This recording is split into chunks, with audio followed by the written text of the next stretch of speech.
दोस्तों, जिसने बिला वजह माह रमजान का एक रोजा छोड़ा, रसूलुल्लाह सल्लल्लाहु अलैहि वसल्लम फरमाते हैं कि उसको 9 लाख बरस जहन्नम की आग में जलाया जाएगा।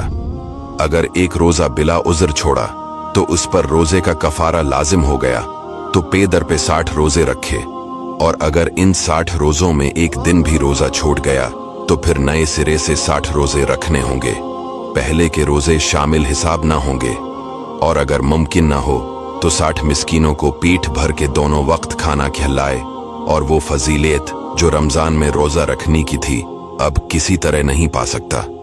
और अगर किसी औरत को रमजान में रोजे की हालत में हैज आ गया तो वो रोजा टूट गया और उसे एक रोजे की कज़ा करनी होगी।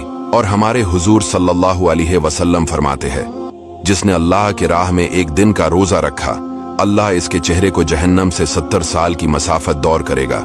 और एक रिवायत में है, जिसने माह रमजान में एक दिन का रोजा रखा, अल्लाह उसे जहन्नम से इतना दूर कर देगा जितना कि एक कौवा अपने बचपन से उड़ना शुरू करे, यहाँ तक कि बूढ़ा होकर मर जाए। और हर शे के लिए ज़कात है, और जिस्म की ज़कात रोजा है, और रोजा आधा सब्र है।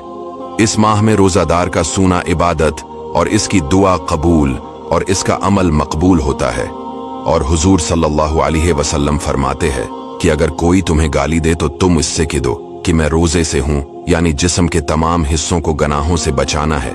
ये सिर्फ रोजों ही के लिए मखसूस नहीं, बल्कि पूरी जिंदगी गनाहों से बचना जरूरी है। रोजा सिर्फ भूख नहीं है, बल्कि आंखों का रोजा भी होता है। आंखों का रोजा ये है कि फैश नजरों से बचना चाहिए, बल्कि आंखों का रोजा तो 12 महीने होता है। इसी तरह कान का रोजा बेहयाई बातों से बचते रहना है। फैश, गाली गलूच, झूठ, गैबत, चगली, इन सब बातों से बचना है।